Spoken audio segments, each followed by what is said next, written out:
BNP তো আগে ওয়াদা করেছিল আমাদের সাথে যে সে পৃথক সচিবালয় করবেন, বিচার বিভাগের স্বাধীন করবেন। তাহলে কার আদেশে, কার নির্দেশে, কোন উপরওয়ালারকে খুশি করার জন্য কোথায় অন্য ওয়াদা করে আসছেন যে কারণে পাবলিক ওয়াদা তার ভঙ্গ করতে হতো? উপরওয়ালা খুঁজতে আপনাদের সুবিধা হতো। তো উপরওয়ালার খোঁজ কিন্তু আপনাদের দল থেকে দেয়া হয়েছে, অর্থাৎ সজীব ভুঁইয়া দিয়েছেন। তো তিনি নিশ্চয়ই তাদেরকে চেনেন, এই তথ্যটা তিনিও আপনাদেরকে দিতে পারেন, আপনাদের খুঁজতে সুবিধা হবে। জনাব শান্ত, এই যদি এভাবে বলি, আপনি একটি কথা যে প্রথমে যে কথাগুলো বলেছিলেন সেখানে একটি অভিযোগ তুলেছেন, উপর থেকে নির্দেশে বিএনপি এসব করছে, সেই উপরওয়ালা কারা, এটা প্রশ্ন।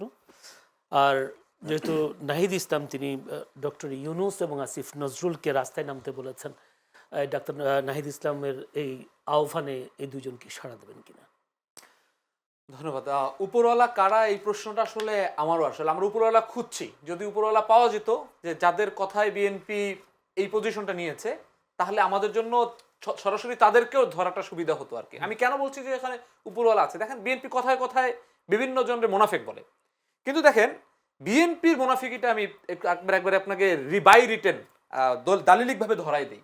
বিএনপি একটু হলেই বলে সারা বছর কি বলছে, গত 17 মাস সংস্কার, সবচেয়ে বড় সংস্কার তো আছে 31 দফায়। এখন দেখেন এই বিচার বিভাগের যে অধ্যাদেশ, সুপ্রিম কোর্ট সচিবালয়, এটা কিন্তু বিএনপি গত 17 মাস 31 দফার ভিতরে প্রচার করেছে। আমি পড়ছি 31 দফা থেকে, অধস্তন আদালতের নিয়ন্ত্রণ ও শৃঙ্খলা বিধানের কর্তৃত্ব সুপ্রিম কোর্টের উপরে ন্যস্ত হবে। বিচার বিভাগের জন্য সুপ্রিম কোর্টের নিয়ন্ত্রণে একটি পৃথক সচিবালয় থাকবে। এটা বিএনপির 31 দফার কোড। এখন বিএনপি পৃথক সচিবালয় করতে চাচ্ছে না, তার মানে তার 31 দফার যেই অদা, সেই অদা কিন্তু তিনি অলরেডি ভঙ্গ করে ফেলেছেন। দ্বিতীয় হচ্ছে এই সুপ্রিম কোর্টের যে সচিবালয়, এটা নিয়ে যে যে জুলাই সনদের যেই অংশটা ছিল, সেখানে কিন্তু বিএনপি নোট অফ ডিসেন্টও দেয় নাই। তার মানে বিএনপি মাঝে মাঝে বলে না যে আমরা জুলাই সনদ অক্ষরে অক্ষরে পালন করবো, নোট অফ ডিসেন্ট সহ, তার মানে তার নোট অফ ডিসেন্টও সেখানে নাই, সেটা সেখানেও তিনি মেনে নিয়েছেন। এই যে দুইটা জায়গা তিনি এখন এসে পরিষ্কার মুনাফিকি করছেন। এখন আমাদের এই মুনাফিকির মধ্য দিয়ে আমাদের প্রশ্ন জাগে, বিএনপি তো এই পজিশনে ছিল না। বিএনপি তো আগে ওয়াদা করেছিল আমাদের সাথে যে সে পৃথক সচিবালয় করবেন, বিচার বিভাগের স্বাধীন করবেন। তাহলে কার আদেশে, কার নির্দেশে, কোন উপরওয়ালারকে খুশি করার জন্য কোথায় অন্য ওয়াদা করে আসছেন যে কারণে পাবলিক ওয়াদা তার ভঙ্গ করতে হচ্ছে? সেক্ষেত্রে আপনাদের আসিফ মাহমুদও তো ডিপ স্টেটের কথা বলেছিলেন। হ্যাঁ, তাহলে ডিপে তো আপনাদের আসিফ মাহমুদও কি জানে কিনা সেই উপরওয়ালা? না না, সে জানে কিনা আসিফ মাহমুদের তো এটা বলে না। আসিফ মাহমুদের তো ওই কনভারসেশন রাজি হয় না। আসিফ মাহমুদ কিন্তু কি বলেছে, যে আমাদেরকে বলেছিল যে আপনারা আমাদের সাথে টার্মস এন্ড কন্ডিশনে আসেন, আমরা 29 তারিখ পর্যন্ত রাখি। আসিফ মাহমুদরা বলেছেন যে আমরা গণতন্ত্র চাই, আমরা কিছু সংস্কারের মধ্য দিয়ে আমরা নির্বাচনে যাব, আমাদের 29 তারিখ পর্যন্ত থাকার দরকার নাই। যারে জনগণ ভোট দিবে সে 29 তারিখ কেন, সে 30 সাল পর্যন্ত থাকুক, সেটা নিয়ে কোনো সমস্যা নেই। স্টেট কারা সেটা তো আবার খোলাসাও করে না। না, ডিপ স্টেট তো এটা তো একটা পার্টিকুলার এন্টিটি না, এটার ভিতরে আপনার এস্টাবলিশমেন্টের আমলা, বিদেশি রাষ্ট্র, তারপরে হচ্ছে যদি বলেন রাষ্ট্রের যে শক্তিশালী যে প্রতিষ্ঠানগুলো, এই প্রতিষ্ঠানগুলো অনেক সময় নিয়ন্ত্রণ করে। সো এখন আমরা খুব পরিষ্কার বলতে পারি বিদেশি শক্তি থাকতে পারে বাংলাদেশ। তবে এখানে আমি সামান্য সহযোগিতা করি, আপনাকে একটু যোগ করি। আপনি একটু আগে যেটা বলছিলেন যে উপরওয়ালা খুঁজতে আপনাদের সুবিধা হতো, তো উপরওয়ালার খোঁজ কিন্তু আপনাদের দল থেকে দেয়া হয়েছে, অর্থাৎ সজীব ভুঁইয়া দিয়েছেন। তো তিনি নিশ্চয়ই তাদেরকে চেনেন, এই তথ্যটা তিনিও আপনাদেরকে দিতে পারেন, আপনাদের খুঁজতে সুবিধা হবে।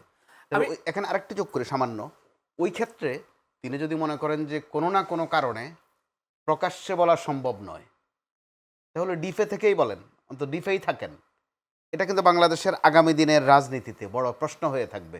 তাহলে এই ডিফে আর কারা কারা ছিলেন, ট্রু, ওই গভীরে আর কারা কারা ছিলেন, কাদের সাথে কথা হয়েছে, এখন এগুলো কিন্তু গোপন থাকবে না একটা পর্যায়ে, থাকবে না, এবং এটা উন্মোচিত হবে। অন 11 কারা ঘটানোর চেষ্টা করেছে, এখন তারা প্রকাশ্যে আসছে না। সো এটা হয়তো সময়ের ব্যাপার। আমরা তো এমনিতেই বিভিন্ন বাহিনীর বিরুদ্ধে বলে বলে আমরা অনেক শত্রু হয়েছি, অনেকের বিরুদ্ধে বলে। সো এই জন্য প্রকাশ্যে আমরা যারা এই মাঠে খেলছে তাদেরকেই আমরা এখন ধরি আপাতত বলি। সো এবং দ্বিতীয় যে প্রশ্নটা করলেন আপনি, সেটা হলো ডক্টর ইউনূস সহ যারা, আসিফ নজরুল সহ উপদেষ্টা পরিষদে যারা এখন মাঠে নাই, দেখবেন যে তারা এত মানে জুলাই নিয়ে অনেক আবেগঘন মাঝে মাঝে পোস্ট দিতেন, পোস্ট শেয়ার করতেন, এবং তারা বলছেন যে আমরা এই সংস্কারের প্রস্তাব করছি। তাদের তো একটা দায়বদ্ধতা আছে। আপনি তো এই জুলাইয়ের মধ্য দিয়ে নামের আগে সারা জীবন উপদেষ্টা শব্দটা আপনি অ্যাড করছেন। আপনি তো বাংলাদেশের একটা শ্রেণীর নাগরিক হিসেবে আপনি উত্তীর্ণ হয়েছেন because of this, because of July, because of this sacrifice. So আপনি এখন একেবারেই আবার আপনার পেশায় চাকরিতে চলে যাবেন, বিদেশে যাবেন, আপনি বিভিন্ন জায়গায় সেমিনার করবেন, কিংবা আপনি ঢাকা ইউনিভার্সিটির ল ডিপার্টমেন্টে গিয়ে লেকচার দিবেন, এটা তো হইতে পারে না। আপনার এই দায়বদ্ধতা পূরণ করতে হবে। যে আমার মনে হয় শান্ত, আমার কাছে বেশি সময় নেই। থার্ড প্রশ্নটা জেনে কি করছেন? ওই যে থার্ড দুইটা প্রশ্নের উত্তর আমি ক্লিয়ার পেয়েছি। তৃতীয় প্রশ্ন যেটা, আপনারাও যে সংস্কার বিষয় নিয়ে বেশ তোড়জোড় আপনার দাবিগুলো, কিন্তু একটি বিষয়, বিসিবির সর্বশেষ নির্বাচনে অনিয়মের অভিযোগ খতিয়ে দেখতে 5 সদস্য তদন্ত কমিটি গঠন করেছিল জাতীয় ক্রীড়া পরিষদ। আজকে তারা প্রতিবেদন জমা দিয়েছে, কিন্তু তদন্তে আসিফ মাহমুদ সজীব ভুঁইয়াকে ডাকা হয়েছিল, তিনি সাড়া দেননি কেন? আমি প্রথমত হচ্ছে এই বিষয়টা আমার জানা ছিল না যে ডাকা হয়েছে, সাড়া দেয় না। আমি যেটা না, ওরা আজকে বলেছেন এটা। হ্যাঁ বলেছেন, আমি তো নিজে এটা জানি না। So, আসিফ মাহমুদ আমি আসার সময় দেখে এসেছি তিনি একটা এই খেলাজয় একটা ইন্টারভিউ দিচ্ছেন, হয়তো সেখানে উত্তর পরিষ্কার করবেন।